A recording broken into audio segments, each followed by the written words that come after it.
Hey guys, it's Matt NES, and E3 just happened. And with me being a gaming YouTuber, I'm pretty sure it's declared by law that I have to make a video talking about E3 at least at some point. So why don't I give you my top 7 things that I enjoyed about this year's E3. Let's check it out.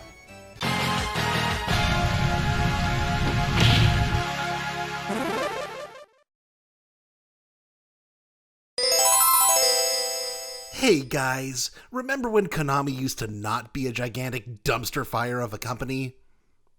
Yeah, me neither. Okay, I know it's really easy to dump on Konami these days, but I don't know, like, they've been trying a little bit.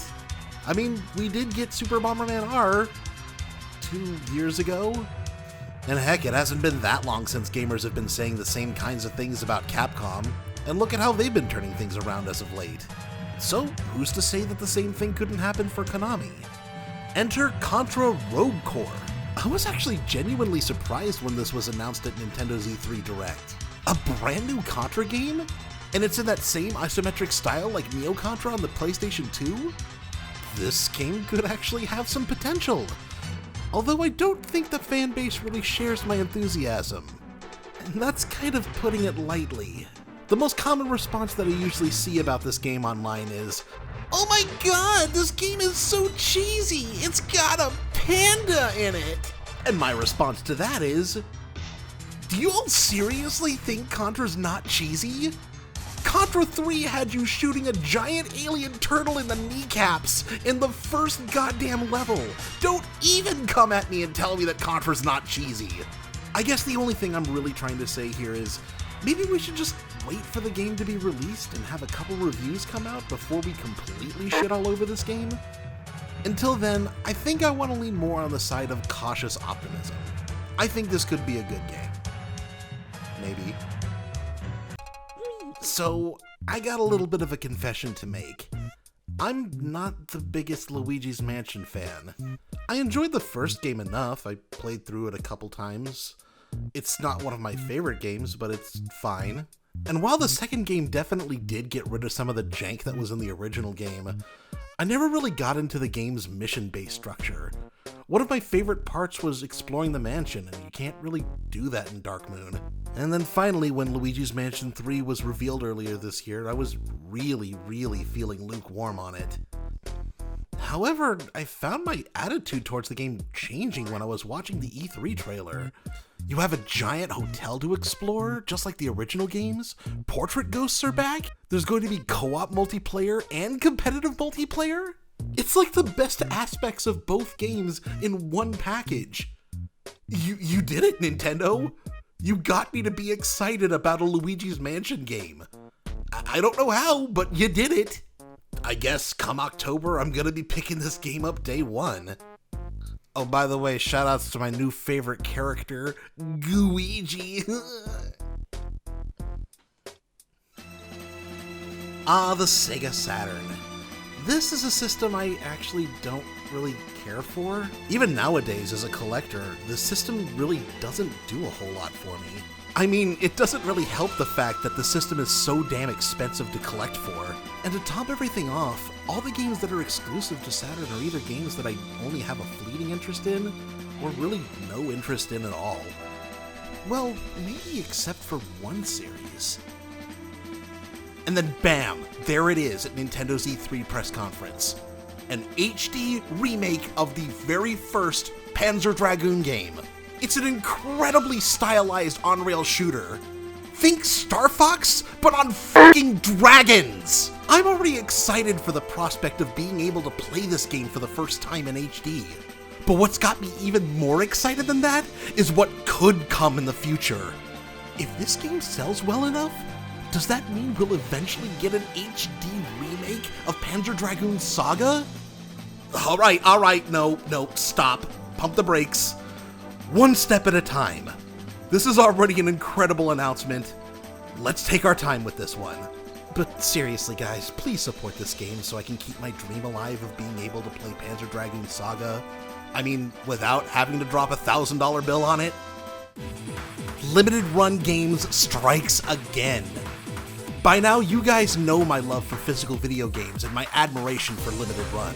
Last year, Limited Run came to E3 with a plethora of physical games that they're going to be releasing to the public, including their first line of Nintendo Switch games. This year is no different. Again, they bring us a whole slew of games that are going to be coming to the market. They showed off everything from their last line of Vita games to announcing a bunch of re-releases of old-school Star Wars games. Definitely the standout title in this collection for me is Freedom Planet. We're finally going to be getting this game not only on Nintendo Switch, but in a nice physical package. You best know that I already pre-ordered that shit. That's pretty much it. Short, sweet, and to the point. Keep up the good work, guys. Now how about you do Blossom Tail next? So, Final Fantasy VII Remake. I'm gonna be honest with you guys. I was not a fan of this game, at all. From the announcement that the game was no longer going to be turn-based, to hearing about the game was going to be split up into parts, every time this game popped up in the news, there was an announcement that either felt like it was a giant betrayal to the source material, or it was just straight-up bad news. I pretty much had zero faith in this game being good at all. That is, until I saw Square's E3 press conference, and they broke down the gameplay of this game. It's true, this is a free roaming action game with a single button, but attacking enemies also fills up an ATB bar. You can use that ATB bar to slow down time and cast spells, use items, or use limit attacks. And that's when everything kind of just clicked into place. They weren't ditching the turn-based system, they were refining it and turning it into something new and exciting. And that was about the time that I started getting more and more excited about other aspects of the game. Oh my god, you can switch between characters on the fly! And you can spend their ATB bar too! So there's an actual reason to switch between party members. And oh my god, how did I never notice that this game was so gorgeous before? Yeah, I admit it, I was quick to judge this game a little too harshly. This looks really good. I am actually super excited for this game, and I never thought that I would ever say those words about Final Fantasy VII Remake. Man, this is great. I don't think there's anything that Square can do to top. What the fuck?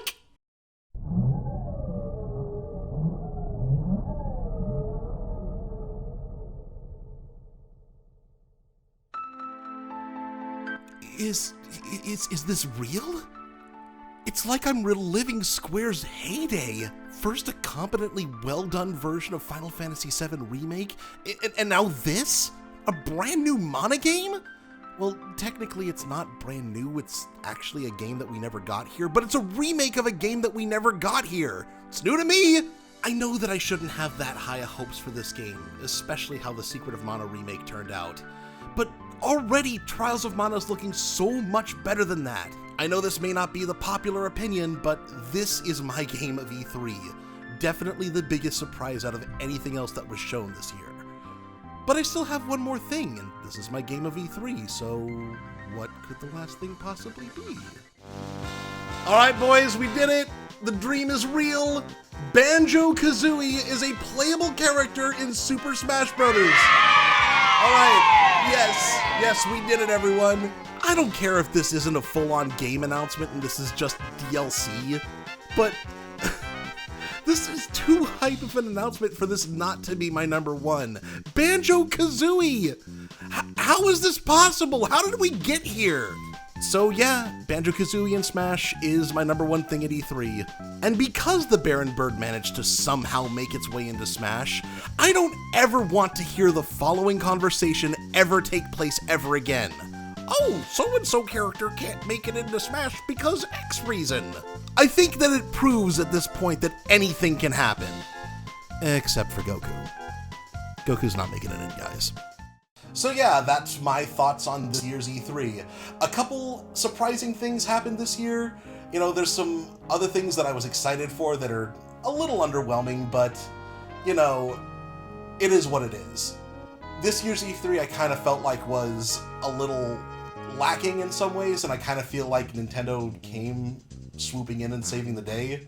Call me a fan if you want, but that's just how I feel. That's just my opinion. It's my opinion, guys. But anyway, guys, if you enjoyed watching this video, make sure to subscribe, you know, and do all the other stuff like hitting that bell notification, leaving a comment, liking the video. All that stuff really helps out the channel a lot. And I want to thank you guys again for watching. I'll see you next time. Take care.